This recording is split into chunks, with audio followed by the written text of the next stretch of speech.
much.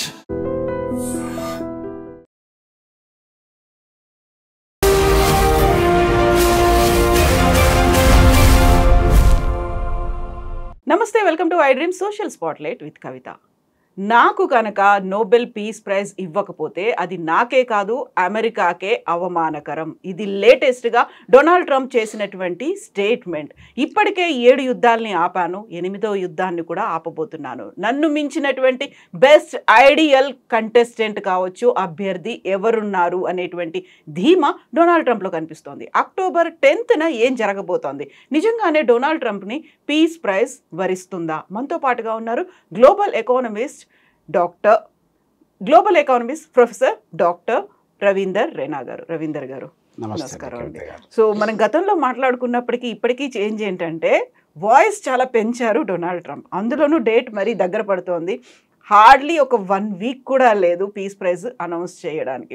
So రేస్లో చాలామంది పేర్లు వినిపిస్తున్నాయి. అయినప్పటికీ నాకు కాకపోతే, నేను సెలెక్ట్ కాకపోతే దేశానికి అవమానం అనడం ఏంటి అసలు?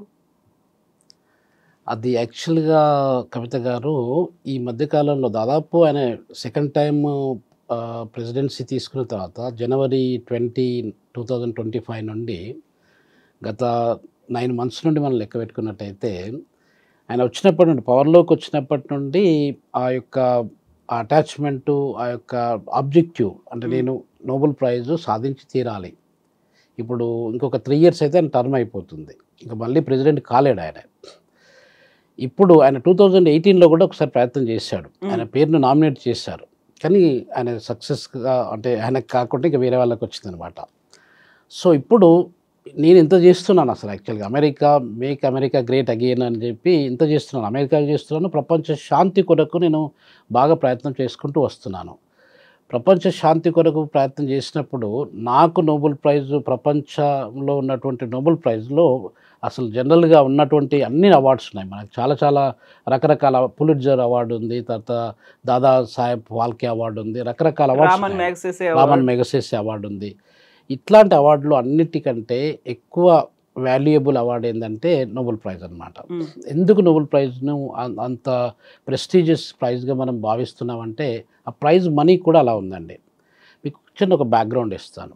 బ్యాక్గ్రౌండ్ ఏంటంటే ఆల్ఫ్రెడ్ నోబెల్ అనే అతను ఈ 1901 నుండి ఆయన పేరు మీద ఒక ఫౌండేషన్ స్టార్ట్ చేశాడు. దాంట్లో నార్వే కంట్రీ ఓస్లో దాని క్యాపిటల్ సిటీ, దాంట్లో ఈ నార్వేజియన్ కమిటీ ఒకటి ఉంటుంది, నోబెల్ లారియట్ కమిటీ అనేది ఒకటి ఉంటుంది. వాళ్ళు 1901 నుండి చాలా ఫీల్డ్స్కి ఇచ్చుకుంటూ వస్తున్నారు. ఎకనామిక్స్ 1969లో యాడ్ అయింది. అంతకుముందు ఎకనామిక్స్ లేకుండా ఈ పీస్ అండ్ ఇంటర్నేషనల్ అండర్స్టాండింగ్ అనేది ఇప్పుడు దాని కొరకే ట్రంప్ గారు ప్రయత్నం చేస్తున్నారు. అది ఉంది. దాంతోపాటు లిటరేచర్ ఉంది, ఫిజిక్స్, కెమిస్ట్రీ, మెడిసిన్. ఈ 6 ఫీల్డ్స్లో ఎకనామిక్స్ 1969లో యాడ్ అయిందండి. పాల్ శామ్యుల్సన్ అని ఆయన economist, he was the first economist to receive the Nobel prize. So ఇలా జరుపుకుంటూ వస్తుంది.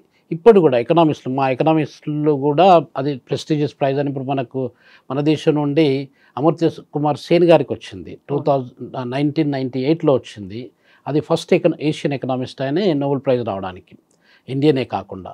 సో ఇట్లా అంటే ఎకనామిక్స్ వాళ్ళు అది ప్రెస్టీజియస్ ప్రైజ్ అని అనుకుంటాము, లిటరేచర్ వాళ్ళు అనుకుంటారు, తర్వాత పీస్ వాళ్ళు అనుకుంటారు, అందరు అనుకుంటారు అనమాట. సో దానికి ప్రైజ్ మనీ ఎంత ఇస్తారంటే కవిత గారు చాలా తక్కువ అమౌంట్. బిలియనేర్ అంటే ఆయన is born billionaire and is still a billionaire. ఇతను డొనాల్డ్ ట్రంప్ గారు, అవునవును, ఈ బార్న్ విత్ గోల్డెన్ స్పూను. దానికి ఎంత వస్తుందంటే అండి ప్రైజ్ మనీ ఇప్పుడున్న స్వీడిష్ క్రోనాట్లో దాదాపు ఇప్పుడు 10 to 11 million దాన్ని నార్వేజియన్ కరెన్సీ ఇస్తారండి. ఆ నార్వేజియన్ కరెన్సీ $1కు దాదాపు 10 రూపాయలు ఉంటుంది అనుకోండి. మన ఇండియన్ కరెన్సీలో కాదు, వాళ్ళ కరెన్సీలో. అంటే నార్వేజియన్ కరెన్సీలో ఇప్పుడు డాలర్ ఒకటి ఉందనుకోండి, $100 ఉందనుకోండి, అక్కడ వాళ్ళకు 1000 అవుతుంది అనమాట. అంటే 1:10 రేషియోలో ఉంటుందండి దాని కరెంట్ వాల్యూ. అది ఆ కరెంట్ వాల్యూలో మనము మొత్తం మన భారతదేశంలో ఉన్న రూపీస్ కన్వర్ట్ చేసినట్టయితే అరౌండ్ 9 కోట్లు 10 కోట్లు ఉంటుందండి. 9 కోట్లు 10 కోట్లు is not a big amount యాక్చువల్గా. అంటే ఒక మిలియనీర్, ఇప్పుడు మన దగ్గర మిలియనీర్స్ తీసుకుంటే కవిత గారు, ప్రపంచంలో మిలియనీర్స్ మన దగ్గర దాదాపు 1 మిలియన్ పీపుల్ ఉన్నారండి మిలియనీర్స్.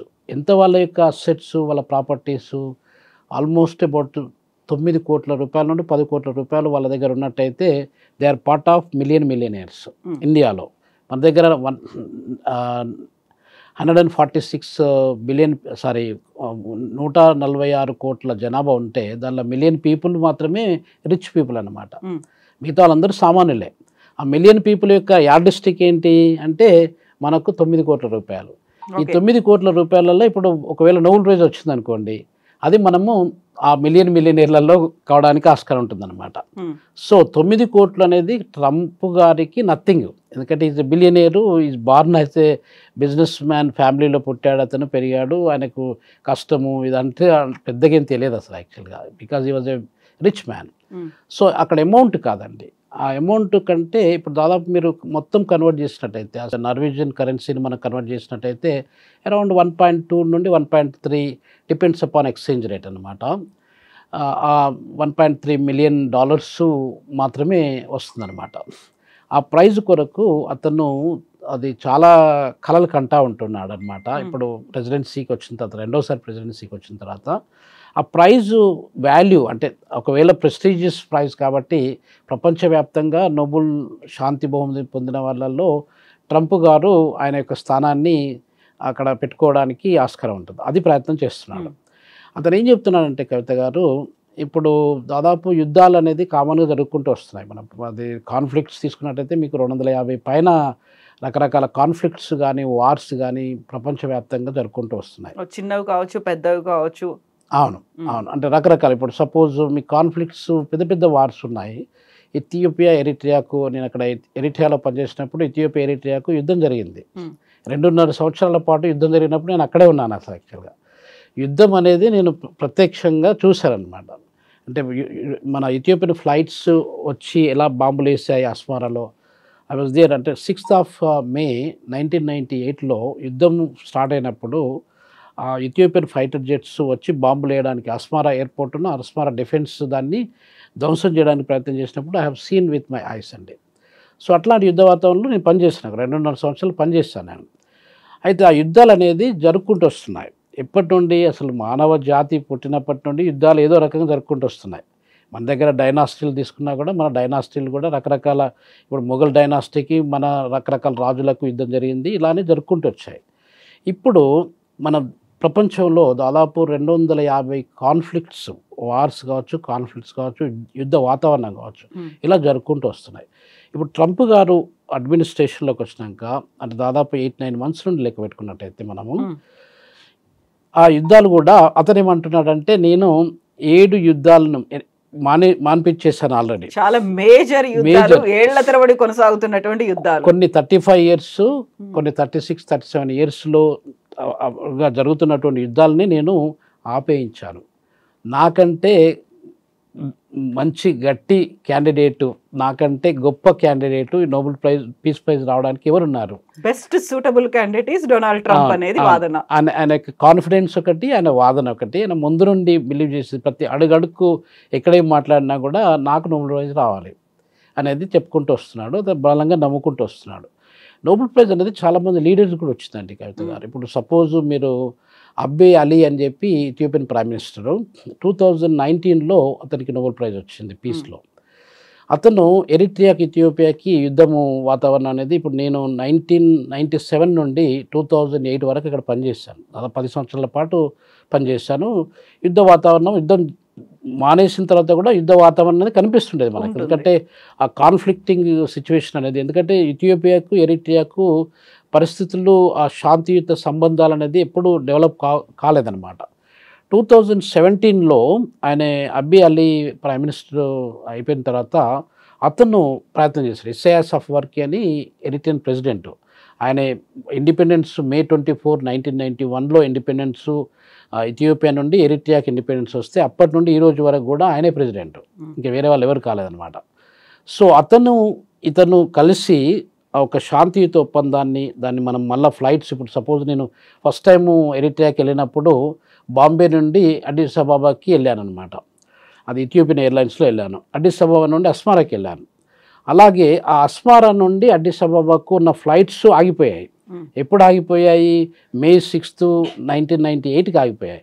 ఆ ఫ్లైట్స్ని మళ్ళీ దాన్ని రీఎస్టాబ్లిష్ చేయడము, ట్రేడు వాళ్ళకున్న ట్రేడు దాన్ని మళ్ళా దాన్ని ఏమంటారు రిసరెక్ట్ చేయడము, అంటే వాణిజ్య సంబంధాలని మళ్ళీ పునరుద్ధరించడము, ఇట్లాంటివన్నీ జరిగాయి అన్నమాట. బార్డర్స్ ఓపెన్ చేసుకోవడము, పీపుల్ మూవ్మెంట్ జరగడము. తర్వాత అస్సబ్ అని చెప్పి ఒక పోర్ట్ ఉందండి, వీళ్ళకి ఇథియోపియన్స్ ల్యాండ్ లాక్డ్ కంట్రీ అది, దానికి వాళ్ళకి పోర్ట్ యాక్సెస్ లేదనమాట. మస్సావా, అస్సబ్ అని 2 పోర్ట్స్ ఎరిట్రియాకు ఉన్నాయన్నమాట. ఈ అస్సబ్ పోర్ట్ నుండి ఇథియోపియన్స్ చాలా పెద్ద మొత్తంలో ఇంపోర్టేషన్, ఎక్స్పోర్టేషన్ ఇవన్నీ జరుపుకుంటూ ఉంటుంది. సో ఈ యొక్క ట్రేడ్ సంబంధాలన్నింటినీ అబ్బే అలీ చాలా చిన్న అతను, ఆయన ఈజ్ ఏ యంగ్ మ్యాన్, మిలిటరీలో పనిచేసినటువంటి వ్యక్తి, ప్రైమ్ మినిస్టర్ అయిపోయాడు. ఆయన ఇవన్నీ ప్రయత్నాలు చేశాడు కాబట్టి అక్కడ ఉన్నటువంటి నార్త్ ఈస్టర్న్ ఆఫ్రికాలో పీస్, స్టెబిలిటీ దాన్ని డెవలప్ చేయడానికి ప్రయత్నం చేసుకుంటూ వచ్చాడు కాబట్టి 2019లో అతనికి నోబెల్ ప్రైజ్ ఇచ్చారండి. 2018లో ఇతను ప్రయత్నం చేశారు, మన ట్రంప్ గారు ప్రయత్నం చేశారు, అంటే రికమెండేషన్స్ చేశారు, నామినేషన్ చేశారు. కానీ నామినేషన్ చాలా జరుగుతుంటాయండి, కొన్ని వేల మందికి నామినేషన్ చేయడానికి ఆస్కారం ఉంటుంది. కానీ స్ట్రాంగ్ కంటెస్టెంట్స్ ఎంతమంది ఉన్నారు అనేది ఇంపార్టెంట్. ఇప్పుడు మనం ప్రస్తుతం చూసుకున్నట్టయితే కవిత గారు, మన Benjamin Netanyahu Israeli prime minister కూడా is one of the contestants. మన Shehbaz Sharif prime minister of Pakistan కూడా ఈ was one of the contestants. ఇందులో ఇంట్రెస్టింగ్ థింగ్ ఏంటంటే షాబాజ్ షరీఫ్ ఏమో ఈయనకి డొనాల్డ్ ట్రంప్ కి ఇవ్వండి అన్నట్టుగా ఒక రికమెండేషన్ కూడా చేశారు, ఈయన పేరును, డొనాల్డ్ ట్రంప్ పేరును ప్రతిపాదించారు. అండ్ బెంజమిన్ నెతన్యాహు అంటే గాజా, పాలస్తీనా వాటి మీద ఇప్పటికీ యుద్ధం ప్రకటిస్తూనే ఉన్నారు కదా, ఆయనకి ఎలా ఇస్తారు అని ఈ 2 టిపికల్ గా ఉండే వాదనలు కూడా ఉన్నాయి. అవునండి, అంటే కంట్రవర్షియల్ అది యాక్చువల్గా, ఒకదానికొకటికి సంబంధం లేకుండా వాళ్ళు they are creating conflict among themselves. ఇప్పుడు ఒకవేళ ఎట్లాంటి నాన్ కంట్రవర్షియల్ క్యాండిడేట్స్ ఉండి చాలా పీస్, స్టెబిలిటీకి, ఇంటర్నేషనల్ అండర్స్టాండింగ్కి, ఇంటర్నేషనల్ కోఆపరేషన్కి, ఇంటర్నేషనల్ సాలిడారిటీకి ప్రయత్నం చేసిన వాళ్ళకి ఇచ్చినట్టయితే దానిలో మీనింగ్ ఉంటుందండి. ఇప్పుడు ట్రంప్ గారు ఆయన చెప్పేది ఏంటంటే, నేను 8 నెలల్లో 8 కాన్ఫ్లిక్ట్లను ఆపేశాను, అంటే ఎవ్రీ మంత్ ఒక కాన్ఫ్లిక్ట్ని నేను సాల్వ్ చేసుకుంటూ వచ్చాను. కాబట్టి నాకంటే స్ట్రాంగ్ క్యాండిడేట్ ఎవరు లేరు. ఇంతవరకు ఇచ్చిన నోబెల్ ప్రైజెస్ అందరితో చూసుకున్నట్టయితే ఐఎమ్ ద బెస్ట్ క్యాండిడేట్ అనేది ఆయన యొక్క ఆర్గ్యుమెంట్, ఆయన యొక్క బిలీఫ్ అనమాట. ఇప్పుడు ఇంకొక పాయింట్ ఏం చెప్తున్నాడంటే, నేను 7-8 కాన్ఫ్లిక్ట్స్ని సాల్వ్ చేశాను కాబట్టి నాకు 7-8 టైమ్స్ ఆ పీస్ ప్రైజ్ నాకు రావాలి అని చెప్పి అంటున్నాడు. సో ఇప్పటి నుంచి కౌంట్ చేసుకుంటే ఎవ్రీ ఇయర్ చనిపోయే అంటే ఆయన చనిపోయే వరే కాదు, దాదాపు ఇప్పుడు ట్రంప్ గారు దాదాపు 80 ఏళ్ళకి దగ్గరికి వస్తున్నారండి, 79-80 మధ్యలో ఉన్నారు అతను. ఆ 80 ఇయర్స్ అంటే ఇంకొక 3 ఇయర్స్లో ఆయన ప్రెసిడెన్సీ అయిపోతుంది. ఈ 3 ఇయర్సే కాకుండా ఇంకొక 5 ఇయర్స్ పాటు కూడా ఆయనకు నోబెల్ ప్రైజ్ ఎవ్రీ ఇయర్ ఆయనకి ఇవ్వాలనేది ఆయన యొక్క బిలీఫ్ అనమాట. ఆయన పాయింట్ ఏంటంటే కవిత గారు, ఇప్పుడు మేజర్ వార్స్ ఆయన చెప్పేది ఏంటంటే, ఇప్పుడు ఇజ్రాయెల్కును ఇరాన్కు యుద్ధ వాతావరణం జరిగింది, యుద్ధం జరుపుకుంటూ వచ్చింది, దాన్ని నేను ఆపేశాను అనేది ఒకటి పాయింట్. ఈజిప్టుకును ఇథియోపియాకు కూడా యుద్ధ వాతావరణం ఉంటుండేది, దాన్ని నేను ఆపేశాను అనేది. కొస్సావకును సెర్బియాకు, ఈ రెండింటి మధ్యన కూడా చాలా మన ఇండియన్ సోల్జర్స్, పోలీస్ మ్యాన్ కూడా హైదరాబాద్ నుండి కూడా మా క్లాస్మేట్ శ్రీధర్ వాళ్ళు కూడా వెళ్ళారు అక్కడికి కొస్సావకి 2001 ఆ టైంలో యుద్ధం జరిగినప్పుడు. అయితే వీళ్ళందరూ అక్కడ యుద్ధాన్ని ఆపడానికి, పీస్, స్టెబిలిటీని ఎస్టాబ్లిష్ చేయడానికి మన పోలీసు, మన మిలిటరీ వాళ్ళందరూ కూడా వెళ్ళారు.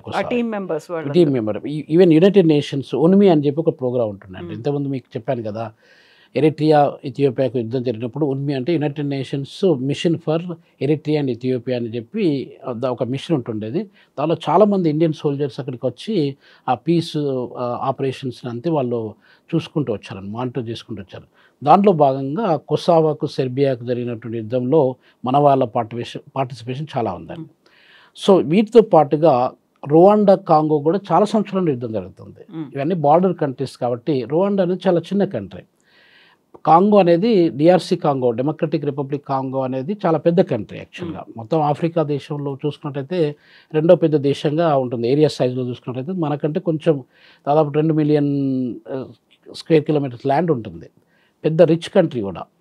వాళ్ళిద్దరికీ యుద్ధం జరుగుతుంది, ఆ యుద్ధాన్ని కూడా నేను ఆపేశాను అని చెప్పి ట్రంప్ గారు చేస్తున్నారు అనమాట. ఇండియా, పాకిస్తాను మధ్యన మనకు అప్పుడు ఆపరేషన్ సింధూరు జరిగింది కదా ఏప్రిల్ మేలో జరిగినప్పుడు కూడా నేను చేయడం వల్లనే ఇండియా యుద్ధాన్ని ఆపేసింది అని చెప్పి అంటారు, వెనక్కి తగ్గారని చెప్పి అంటారు. మన మోడీ గారు దాన్ని రిఫ్యూజ్ చేశారు, మన ఇండియన్ గవర్నమెంట్ బ్లంట్గా దాన్ని డినై చేసింది అనమాట. సో ఇవి అతను చేసినటువంటి, ఇంకా ఆర్మేనియాకు అజర్బైజాన్ కూడా యుద్ధం జరుగుతుందండి, దాన్ని కూడా నేను ఆపేశాను అనేది ఒక పాయింట్. సో ఇట్లా 7 కంట్రీస్లో ఉన్నటువంటి కాన్ఫ్లిక్ట్స్ని నేను ఆల్రెడీ ఆపేశాను. ఇంకొకటి ఏంటంటే కవిత గారు, ఇప్పుడు గాజాకు మనకు ఇజ్రాయెల్కును పాలస్తీనాకు యుద్ధం అనేది దాదాపు మనకు స్వతంత్రం వచ్చినప్పటి నుండి యుద్ధం జరుపుకుంటూ వస్తుంది. దాదాపు 78-80 సంవత్సరాలు జరుపుకుంటూ వస్తుంది. ఆ యుద్ధాన్ని కూడా నేను ఇప్పుడు పీస్ డీల్ మొన్ననే రోజు ఈ వీక్ ట్యూస్డే రోజు సైన్ చేశారనమాట. సైన్ చేసినప్పుడు ఒకవేళ హమాస్ వాళ్ళు ఆ పీస్ డీల్ను ఒప్పుకున్నట్టయితే అది కూడా 8th కాన్ఫ్లిక్ట్ను నేను రిజాల్వ్ చేశాను. సో కాబట్టి ఇజ్రాయెల్కును పాలస్తీనాకు ఆన్గోయింగ్ వారు చాలా సంవత్సరాల నుండి కొన్ని దశాబ్దాల జరుగుతున్నటువంటి యుద్ధాన్ని నేను ఆపేశాను. కాబట్టి నాకంటే ఎవరున్నారు క్యాండిడేట్స్ ఆయన యొక్క వాదన అండి. సో కాబట్టి నోబెల్ ప్రైజ్ మరి ఆయనకు నోబెల్ కమిటీ ఉంటుంది, కమిటీ వాళ్ళు ఇండిపెండెంట్గా డెసిషన్ తీసుకుంటారు. వాళ్ళ కాంట్రిబ్యూషన్స్ ఏమున్నాయి, కాంట్రవర్సీస్ ఏమున్నాయి అన్ని రకాలుగా చూసుకొని వాళ్ళు అప్పుడు నోబెల్ ప్రైజ్ ఇవ్వడానికి ఆస్కారం ఉంటుంది.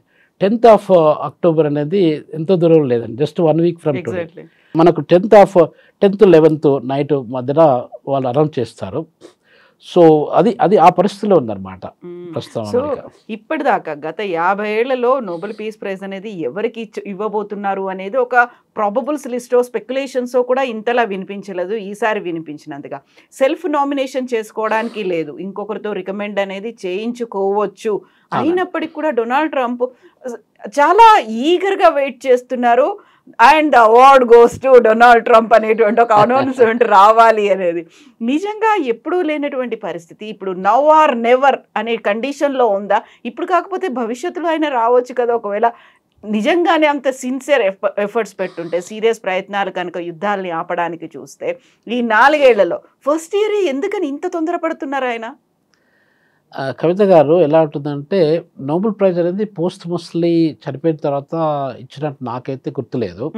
అది ఇవ్వరు అనుకుంటా అసలు యాక్చువల్గా. ఇప్పుడు మన దగ్గర భారత రత్నాను చనిపోయిన తర్వాత మన పివి నరసింహారావు గారికి ఇచ్చారు, చాలామంది చనిపోయిన వాళ్ళకు కూడా ఇచ్చారు మరణానంతరము. కానీ నోబెల్ ప్రైజ్ కాలేదు లేదండి. సో బతికున్నప్పుడు మాత్రమే నోబెల్ ప్రైజ్ వస్తే వచ్చినట్టు, లేకపోతే అంతే సంగతులు అనమాట. ఎందుకు ఆయనకి ఏమన్నా కొంచెం హెల్త్ ఇష్యూస్ అనేది గతంలో వినిపించింది, ఆయనకి ఒంటి మీద ఏదో వచ్చాయి అనేది, ఆ వాపులు ఉన్నాయి ఇలాంటివన్నీ వాచిపోయినట్టు కనిపించింది అనేది, ఆ తర్వాత హెల్త్కి సంబంధించి సడన్గా ఏమైనా అవుతే నేనున్నాను, I will take over this అని జేడీ వాన్స్ చేసినటువంటి అనౌన్స్మెంట్లు ఇవన్నీ చూసిన తర్వాత ఈజ్ హీ నాట్ వెల్ అనేటువంటి ఒక డౌట్ ఎందుకు వస్తుంది ఇప్పుడు? చూడండి కవిత గారు, మన దగ్గర ఇప్పుడు ప్రపంచంలో జనాభాను తీసుకున్నట్టయితే 8.2 బిలియన్ వరకు మన దగ్గర జనాభా ఉన్నారండి. ఆ జనాభా మొత్తం మీద 65 సంవత్సరాల పైన బతికిన వాళ్ళ సంఖ్య 8% మాత్రమే ఉంది. అంటే 65 సంవత్సరాలు దాటిన డొనాల్డ్ ట్రంప్ గారు 65 సంవత్సరాలు దాటి చాలా సంవత్సరాలు అవుతుంది. సో 65 సంవత్సరాల తర్వాత anything may happen to anybody అండి. ఆయన యొక్క అంటే హెల్త్ ఇష్యూస్ ఇప్పుడు ఉన్న ఈ టెన్షన్స్, మన టారిఫ్ వార్ కావచ్చు, కాన్ఫ్లిక్ట్స్ కావచ్చు, అమెరికాని ఎట్లా మనం డెవలప్ చేయాలనే ఆలోచన, ఆతృత కావచ్చు, ఇవన్నీ కూడా డొనాల్డ్ ట్రంప్ మీద ప్రెషర్ పడుతుంది. ఆ ఏజ్లో 80 సంవత్సరాల వయసులో ఉన్నటువంటి వ్యక్తి అన్ని ప్రెషర్స్ తట్టుకోవడం అనేది అంత మామూలు విషయం కాదండి. జో బైడెన్ కూడా ఆ ఏజ్లో అలా ప్రెసిడెంట్గా పనిచేశారు ఇంతకంటే ముందు లాస్ట్ ఇయర్. సో ఈ ప్రెషర్స్ అనేది ఉంటుంది. ఆ ప్రెషర్స్ ఉన్నప్పుడు ఏమవుతుందంటే మన హెల్త్ కూడా, మన బాడీ కూడా అలా రియాక్ట్ అయిపోతుంది. సో దాంట్లో భాగంగానే ఈ మధ్య కాలంలో మనము వార్తల్లో చూసాము, టీవీలో చూసాము, డొనాల్డ్ ట్రంప్ గారి యొక్క ఆరోగ్యం బాగాలేదు. సో సైకలాజికల్గా ఆయనకు కూడా పెద్ద మనిషి కాబట్టి నేను ఉంటానో లేదో, నా అసలు వచ్చే వారం కానీ, వచ్చే నెల కానీ, వచ్చే సంవత్సరం కానీ ఏమవుతుందో నాకు తెలియదు. సో కాబట్టి నేను ఉన్నప్పుడు నాకు రావాలి. ఏదో అంటారు కదా మనకు తెలుగులో ఒక సామెత, అది దీపం ఉన్నప్పుడే ఇల్లు చక్క పెట్టుకోవాలని చెప్పి. సో దాంట్లో నేను ఉన్నప్పుడు what ever I want to achieve I must achieve అన్న పాయింట్తోని ఆయన ఫస్ట్ నుండి ఆ నోబెల్ ప్రైజ్ అనేది బాగా మైండ్లో, ఆయన సోల్లో, మొత్తం బాడీలో, అంత నరాల్లో, ప్రతి రక్త బిందువులో యాక్చువల్గా నోబెల్ ప్రైజ్ నాకు రావాలి అనేది ఫిక్స్ చేసుకున్నారు అనమాట. అది కూడా చెప్పారు ఆయన, ఒకవేళ అమెరికాకు నాకు నోబెల్ ప్రైజ్ రాకపోతే అమెరికాను పెద్ద ఇన్సల్ట్ చేసినట్లు లెక్క అని చెప్పారు. అది ఎందుకంటే అమెరికా అనేది పెద్ద ఆర్థిక వ్యవస్థ అండి. ఆ ఆర్థిక వ్యవస్థను మీరు #1 ఎకానమీని ఇన్సల్ట్ చేస్తున్నారు. ఆ అలా అలా అనుకుంటే ఎకానమిస్ట్ గానో లేకపోతే ఆయన ఉన్నటువంటి ఆంటర్‌ప్రెన్యూరో, బిజినెస్ మ్యానో ఆ కేటగిరీలో ఇవ్వచ్చు కదా! పీస్ ప్రైజ్ అనేది నిజంగా రిలయబుల్‌గా ఉందంటారా? ఇప్పుడు మనమేమో దాన్ని డినై చేస్తున్నాము. అసలు కాదు అనేది. ఆపరేషన్ సింధూర్‌ని ఆపడానికి వాళ్ళు కారణం కాదు అని. సో, ఇప్పటికి కూడా పాకిస్తాన్ లైక్ గాజాకి సంబంధించి ఆ గొడవలనేవి కొనసాగుతూనే ఉన్నాయి. రష్యా, ఉక్రెయిన్ వార్ అనేది ఇంకా కంటిన్యూ అవుతూనే ఉంది. అక్కడ ఏది కూడా చాలా క్రిస్టల్ క్లియర్‌గా కనిపించట్లేదు. యెస్, ఈ యుద్ధం ఆగిపోయింది. ఇరు దేశాలు పీస్‌ఫుల్‌గానే ఉన్నాయి. ఆ ఫ్రెండ్లీ రిలేషన్స్ ఉన్నాయి అనేది ఎక్కడ కనిపించట్లేదు కదా! అదేనండి కవిత గారు. నేను మొన్న ఒక రిపోర్ట్ చదువుతుంటే దాంట్లో ఏం చెప్తున్నారంటే రిపోర్ట్‌లో దాదాపు బైడెన్ అడ్మినిస్ట్రేషన్‌లో బైడెన్ 4 సంవత్సరాలు ఉన్నారండి. అంటే 2024, 20-24 మధ్యలో ఉన్నారు. ఆ మధ్య కాలంలో ఆయనే కాన్ఫ్లిక్ట్ ఆపే కంటే కాన్ఫ్లిక్ట్ క్రియేట్ చేసిన ఎక్కువ ఉన్నాయన్నమాట. ఓకే. సో దానిలో 518 కాన్ఫ్లిక్ట్స్ ఆల్మోస్ట్ బైడెన్ క్రియేట్ చేస్తే ఈ దాదాపు ఒక 6-7 మంత్స్ లోపల మన డొనాల్డ్ ట్రంప్ గారు ఆల్మోస్ట్ 538 కాన్ఫ్లిక్ట్స్ను ఆయన అగ్నికి ఆజ్యం పోసినట్టుగా క్రియేట్ చేశారనమాట. సో కాన్ఫ్లిక్ట్స్ అంటే ఇప్పుడు మనకు పెంచినటువంటి టారిఫ్లు కావచ్చు, ఎకనామిక్, సోషల్, రకరకాల కాన్ఫ్లిక్ట్స్ అండి, రకరకాల ప్రాబ్లమ్స్ క్రియేషన్ అనమాట. ప్రాబ్లమ్ సాల్వింగ్ కంటే ఎక్కువగా ప్రాబ్లమ్ క్రియేషన్ అనేది ఎక్కువ జరుపుకుంటూ వచ్చింది. అంటే 538 ప్రాబ్లమ్స్ కొత్తగా క్రియేట్ అయిపోయినాయంటే మీరు ఆలోచించండి. ఇప్పుడు మనము ఈ 7-8 కాన్ఫ్లిక్ట్స్ నేను ఆ వార్స్ని నేను రిజాల్వ్ చేశాను అనే కంటే 538 కాన్ఫ్లిక్ట్స్ కూడా నేను క్రియేట్ చేశాను అనేది ఎవరు చెప్పుకోవట్లేదు. అక్కడ పాయింట్ అది. మరి నోబెల్ ప్రైజ్ ఇచ్చేవాళ్ళు ఇవన్నీ చూడాల్సి వస్తుందండి. ఇన్ని దేశాలు సఫర్ అవుతున్నాయి టారిఫ్లు పెంచారు అనేసరికి. సో ఆ ఇంపాక్ట్ అనేది ఆబ్వియస్గా ఉంటుంది. అక్కడ ఉన్నటువంటి అమెరికన్ ఎకానమీ మీద కూడా ఇంపాక్ట్ పడింది. అక్కడ ఉన్నటువంటి ఎంప్లాయ్మెంట్ కూడా పడిపోయింది అనుకున్నప్పుడు అవన్నీ కన్సిడర్ చేస్తారా? పీస్ ప్రైజ్ అనగానే శాంతికి ఇచ్చేటువంటి నిర్వచనం అనేది ఎలా ఉంటుందంటారు? శాంతి నిర్వచనం అంటే ఇప్పుడు పీస్ స్టెబిలిటీ అనేది సరే, ఆయన యుద్ధాలని ఆపేశాడు. ఆ యుద్ధాలని ఇప్పుడు చాలామంది మిలియన్స్ ఆఫ్ సోల్జర్స్ చనిపోయారండి. ఇప్పుడు ఎరిట్రియా, ఇథియోపియా అని యుద్ధం చెప్పాను కదా, దానిలో కూడా కొన్ని లక్షలాది మంది నా స్టూడెంట్స్ కూడా చాలామంది చనిపోయారు దానిలో. సో నాకు తెలిసిన వాళ్ళు కూడా చాలామంది చనిపోయారు యుద్ధంలో. సో అలా చనిపోయినప్పుడు ఈ యుద్ధం వల్ల ఏం సాధించారు? ఇథియోపియా ఏం సాధించలేదు, ఎరిట్రియా కూడా ఏం సాధించలేదు. ఆ రెండు కూడా పేద దేశాలండి. ఆ పేద దేశాలు almost millions and millions of dollars, అంటే దాదాపు ఒక 3 సంవత్సరాల పాటుగా చూస్తే బిలియన్స్ ఆఫ్ డాలర్స్ దాని మీద స్పెండ్ చేశారండి. వాళ్ళకు వచ్చిన రకరకాల ఎయిడ్ ప్యాకేజెస్ అన్నిటిని కూడా దాన్ని డైవర్ట్ చేశారు. ఇప్పుడు మనం పీస్ నిర్వచనంలో చూసుకున్నట్టయితే కవిత గారు, శాంతి అనేది మనం ఆత్మశాంతి ఎలా ఉందో, మనం ఎంత పీస్ఫుల్ పీపుల్మో మన యొక్క ఎన్విరాన్మెంట్ని కానీ, మనము నివసించేటువంటి ప్రజలు, మన నైబర్స్ కావచ్చు, వాళ్ళు మన కుటుంబం కావచ్చు, మనకు తెలిసిన వాళ్ళు కావచ్చు, ఎక్కడ వెళ్ళినా కూడా పీసు, సాలిడారిటీ, ఆ అండర్స్టాండింగ్, లవ్, కేర్, రెస్పెక్ట్ ఇవి కంపల్సరీ ఉండాలండి. మనందరం ప్రపంచంలో ఉన్నటువంటి ఈ 8.2 బిలియన్ పీపుల్ కూడా పర్మనెంట్గా ఎవరు ఉండాలండి ఇక్కడ. మనందరం కూడా మనకంటే ముందు 108 బిలియన్ పీపుల్ ఇక్కడ పుట్టి చనిపోయారు ఈ ప్రపంచ భూభాగంలో. మనం కూడా ఇంకొక వచ్చే దాదాపు ఒక 100 సంవత్సరాలలో ఇప్పుడున్న వాళ్ళు అందరూ కూడా చనిపోతారు. ఎవరు చిన్నపిల్లలు కావచ్చు, పెద్దవాళ్ళు కావచ్చు, ముసలి వాళ్ళు కావచ్చు, అందరూ చనిపోతారు. అది తెలిసినాక ఈ యుద్ధాలు చేయడం ఎందుకు అసలు? మనం ఉన్నంత మందిలో ఇప్పుడు మనము ఒకటి సత్యమేవ జయతే అని చెప్పి నమ్ముతాము, వసుదైక కుటుంబకం అని కూడా నమ్ముతామండి. అంటే ప్రపంచంలో ఉన్నటువంటి మానవాళి, హ్యూమన్ బీయింగ్స్ ఎవరైతే ఉన్నారో అందరం కూడా మనము ఒక బ్రదర్స్ అండ్ సిస్టర్స్ లాంటి వాళ్ళం. మనకు ఏదో రకమైన కనెక్షన్ ఉంటుంది. హిస్టారికల్గా మనం తీసుకుంటే millions of years back human evolution హిస్టరీని తీసుకున్నట్టయితే మనకు ఒకరికొకరికి డిఎన్ఏ సంబంధాలు అనేది ఉంటుందండి. అలా ఉన్నప్పుడు మనం అందరం ఒకటే అని, మనం అందరం ఒక కుటుంబము అన్నప్పుడు ఇది ఎందుకు జరగాలి అసలు? యుద్ధాలు ఎందుకు జరగాలి? యుద్ధాల వల్ల మనం ఏం సాధించాం? సో కాబట్టి శాంతి అనేది మనం ఆ రకంగా చూడాలండి. శాంతి అనేది మీకు నాకు ఎట్లాంటి కాన్ఫ్లిక్ట్ లేకుండా, మిమ్మల్ని చూసినప్పుడు నాకు ఆ రెస్పెక్ట్, ఆ కేర్ అనేది ఉండాలి. ఒకరికొకరు సాక్రిఫైస్ అనేది కూడా ఉండాలి. ఆక్రమించుకోవాలి అనే ఆలోచన ఉండకూడదు. యుద్ధ ఆకాంక్ష కానీ, లేదా పవర్ మాంగరింగ్ కానీ ఇవన్నీ ఉండకూడదు.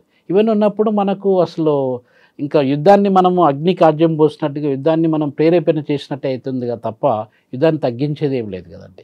సో కాబట్టి ఆ పీస్ అనేది చాలా చాలా ఇంపార్టెంట్ అండి మన ప్రపంచంలో.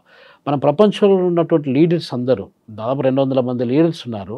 వీళ్ళందరూ కూడా ఆ పీస్ గురించి ఆలోచించి అందరికీ మనము వేరే కాన్ఫ్లిక్ట్స్ మనకు వద్దు, ఆ కాన్ఫ్లిక్ట్స్ అని ఉన్నట్టయితే టేబుల్స్ మీద కూర్చొని మనం శాంతియుత చర్చల ద్వారా ఆ ప్రాబ్లమ్స్ మనం సాల్వ్ చేసుకోవాలి. ఇప్పుడు మనకు సైన్స్ టెక్నాలజీ ఎన్నో రకాలుగా వచ్చాయి. వచ్చిన వాటిని అవి యూజ్ చేసుకొని మనం ఎట్లా సెటిల్ చేసుకుంటే బాగుంటుంది, పర్మనెంట్ సొల్యూషన్ ఎట్లా పెట్టుకుంటే బాగుంటుంది, అదే ఆలోచించాలి. కానీ ఉన్న వాటిని ఇంకా లేని ప్రాబ్లమ్స్ని కొత్త క్రియేట్ చేసుకుంటూ వెళ్తే ఇంకా అసలు సామాన్యులేనండి. ఇప్పుడు సఫర్ అయ్యేది సామాన్యులే సఫర్ అవుతారు. సోల్జర్స్, అమాయకమైనటువంటి సోల్జర్స్ సఫర్ అవుతారు, అమాయక ప్రజలు కూడా సఫర్ అవుతారు. ట్యాక్స్ పేయర్స్, మన అందరం ట్యాక్స్ పేయర్స్ కాబట్టి బడ్జెట్ అంతా అటే పెట్టాల్సి అంతే కదా. మేజర్ పోర్షన్ ఆఫ్ ద ఇప్పుడు బడ్జెటరీ రిసోర్స్ మనం కూడా ఇండియాలో కూడా around 18% of the budgetary resources మనము డిఫెన్స్ మీద పెడుతున్నామంటే అదంతా వేస్ట్ఫుల్ ఎక్స్పెండిచర్ కిందకి వస్తుందండి.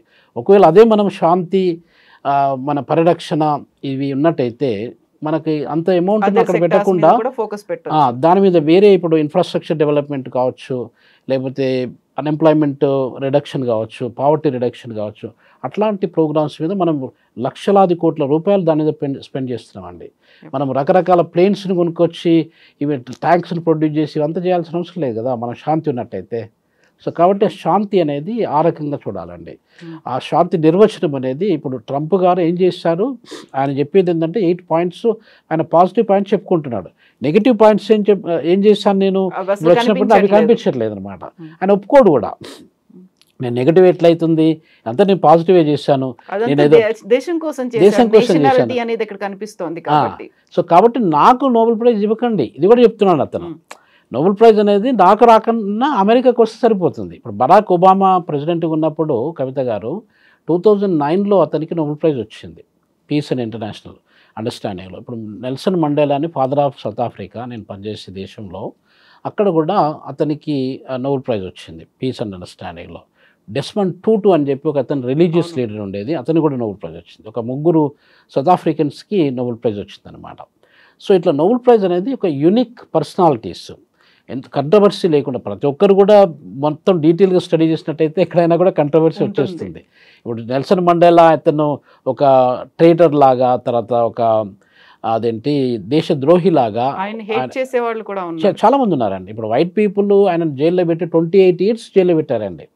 28 ఇయర్స్ జైల్లో ఉండి చాలా కటిక దరిద్రమైనటువంటి జీవితాన్ని అనుభవించి ఆయన బయటకు వచ్చి సౌత్ ఆఫ్రికా ఫస్ట్ ప్రెసిడెంట్ అయ్యాడండి, ఫాదర్ ఆఫ్ సౌత్ ఆఫ్రికా అయ్యాడు. సో అది that is the legacy, that is the kind of unique contribution to the society. So ఆ పీస్ అండ్ అండర్స్టాండింగ్ ఆయన ఎవరైతే హింసించారో, ఎవరైతే తెల్లవాళ్ళు ఎవరైతే హింసించారో, ఆ హింసించిన వాళ్ళను కూడా ఆయన వాళ్ళని ఎక్స్క్యూజ్ చేసి వాళ్ళని, మనందరం కూడా ఒకటే, మనందరం సౌత్ ఆఫ్రికన్స్, మన రిలీజన్ ద్వారా కానీ లేకపోతే కలర్ ద్వారా కానీ ఎథనిసిటీ ద్వారా కానీ మనము డివైడ్ చేసుకోకూడదు. We all live together, we are like a one family అనే కాన్సెప్ట్ తీసుకొచ్చారు. ఆయన కూడా మన మహాత్మా గాంధీ సిద్ధాంతాలను బాగా నమ్మాడండి. అది. సో ఇప్పుడు అక్టోబర్ 10న ఏం జరగబోతుందని మీరు అనుకుంటున్నారు? నిజంగా డొనాల్డ్ ట్రంప్ పేరు ఇలా పాపప్ అయి పైకి వచ్చి ఆయన పేరు అనౌన్స్ చేస్తారా? అంటే యాజ్ అన్ ఇండివిజువల్ అండి, యాజ్ అ జనరల్గా నేను ఎక్కువ విషయాల్ని, ప్రపంచంలో జరిగే విషయాల్ని చాలా క్లోజ్గా స్టడీ చేస్తూ ఉంటాను. నాకు తెలిసినంత వరకు ట్రంప్కు నోబెల్ ప్రైజ్ రాదండి. అది ఇక ఒకవేళ మిరాకిల్ జరిగి ఆయనకు వచ్చినట్టయితే that is a miracle only, otherwise I don't think you will get. So lobbying అనేది కూడా ఉంటుందంటారా? ఒకవేళ మిరాకిల్ అనేది లాబింగ్ అలాంటి వర్కౌట్ అవుతుందా? లాబింగ్ అని నేను చెప్పలేనండి కవిత గారు. ఇప్పుడు చాలామంది, ఇప్పుడు ఎకనామిక్స్ని తీసుకోండి, ఎకనామిక్స్లో దాదాపు 1,00,000 మంది ప్రజలు, 1,00,000 మంది ఎకనామిస్టులు అలాంటి వాళ్ళు నామినేట్ చేస్తుండొచ్చు. దానిలో ఎంతమంది నచ్చి చేస్తారు? ఒక 3,000 మందిని మాత్రం ఫిల్టర్ చేస్తారు.